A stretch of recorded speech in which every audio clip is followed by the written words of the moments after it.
Hey, this is Bruce and welcome to the Frugal Tech Show. This is a show where I answer your questions that you leave in the comments to my videos. Now the first question comes from Frank Jackson, who writes, "Hey Bruce, quick question. What speakers are you using and do the stands make a big difference?" Hey, thanks for the question, Frank. These are the M Audio AV40 powered studio monitor speakers, and I bought them for listening to and editing vocals, particularly my podcast that my wife and I used to do and one I did before that. And I also obviously use it to edit the audio on my YouTube videos as well. These speakers are designed to be very, very neutral. In other words, they don't really color the sound with bass or mid-range or treble as much as it tends to stay flat all the way across the board, which makes them excellent for editing audio. Not so much as like a computer speaker, because many computer speakers actually color the sound. Maybe they're got a little bit more extra bass, or maybe they got really super bright highs. These are made for accuracy and to be very flat across the range of bass, treble, and mid-range. And they cost about $200. They have 20 watts of power per channel. And I just couldn't recommend them enough to people if you're serious about audio and somewhat on a budget, because studio monitors can be very, very expensive. Great question. Thank you for asking, Frank. Okay, next question comes from Lacey Beats, who writes, "So you really don't have any hardcore facts about why a person shouldn't own this system like a Hackintosh? Most of the systems I want to install on my PC have already been updated to their Macs, such as Mavericks, which works exceptionally well. All drivers, all in all, inbox with Pro Tools gear. There are tools that help you install drivers, and you don't understand how I seen the system perfectly built. It works great, and I'm a PC fan. Sorry." Hey, no reason to be sorry about being a PC fan. PC is excellent. I happen to own one. However, let me just say this. I have, being in technology for many, many years, and of course, being on a YouTuber, I've met and talked with a lot of people who are interested in a Hackintosh. But most of these people tend to be PC enthusiasts, and this is more of a hobby or a project that they want to do, not something that they would actually want to use to make money with. It's not a production system, in other words.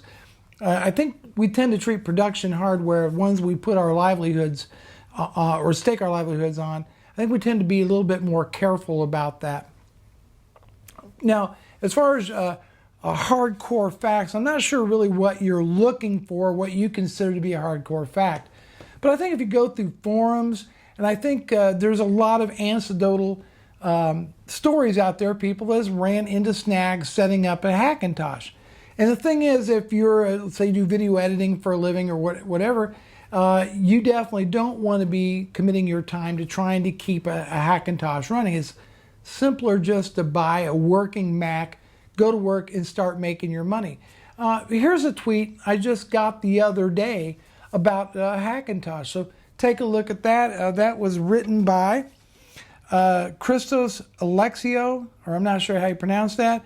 "Lost a day trying to configure Hackintosh. Completely failed to be a production system. Now I can fully understand Frugal Tech." It is lots and lots and lots of those kind of stories is the reason why I wouldn't personally have a Hackintosh for a production system.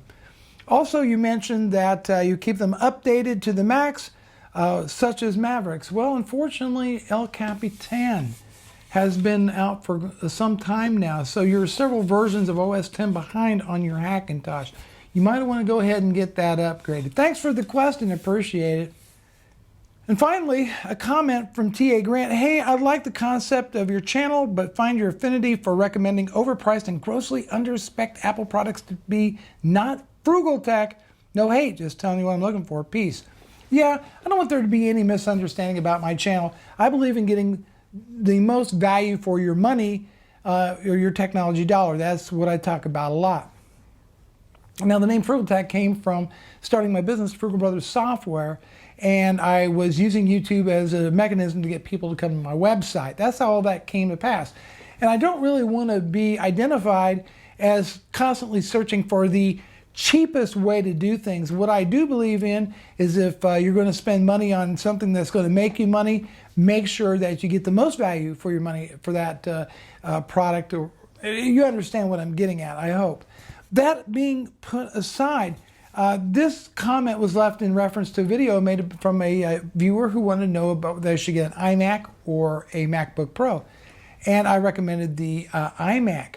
I don't know if, T.A. Grant, if you were looking for me to try to talk this person into maybe going up with PC. By the way this reads, I'm kind of guessing that's what you were implying, because you mentioned that grossly overpriced and under-spec'd Apple products. Well, this is a person who already made up their mind as to what product that they wanted. And I can't see myself trying to talk them out of it. MKB HD just recently converted from Premiere Pro to Final Cut Pro 10, which runs on the Mac operating system, because he found that it is much, much quicker to render 4K video on Mac than it is PC. And he's been a Premiere user for a long time. There's, and I don't want to get into the whole price and value thing, but you either find the value in the product, because price and value are not the same thing. And that's what's really important. And I look at my computers as a tool, and I look at the Mac as a tool, and I use it for video production, and it is extremely fast, portable, wonderful machine, well worth the the purchase price. Won't call it an investment, but definitely worth the purchase price. And yes, I could have went the PC route, but I really wouldn't have been editing 4K very, very well on a PC laptop such as the ZenBook Pro UX501. They tend to struggle. A lot of these machines on Premiere tends to struggle. You've got to have a really powerful machine to not be dropping frames and all that in 4K, but yet my MacBook Pro handles 4K video beautifully, fluidly, I would say almost like butter, using Final Cut Pro on the MacBook Pro. So there you have it. It's a tool. I recommend the best tool for the job, but I'm not going to convince somebody not to go Mac. Just like if they were debating between a laptop or a desktop PC, would I sit there and try to talk them necessarily into a Mac? I've just tried to be honest and answer the questions as I see them. And I don't believe Mac is just for everybody, okay? I don't. There's a lot of people who can get by just fine on a PC or tablet, even a Linux machine. They don't necessarily need Mac. And there's some things Macs aren't very good at. Gaming is one of them. But boy, oh boy, when it comes to video editing, they're tough to beat, because Final Cut Pro is so finely tuned to the hardware.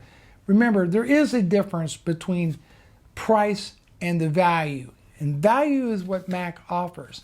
And I could go into different things on how, like, ultimately it would be cheaper in 3 years when I resell my MacBook Pro than to buy a Windows PC and get Premiere as a subscription. And it is. I've done the math several times. It's economically much more viable to get a Mac, Final Cut Pro, and avoid the whole subscription thing from Adobe. Use it for a few years, sell it, and get a big chunk of your money back than it is going the PC and subscription route.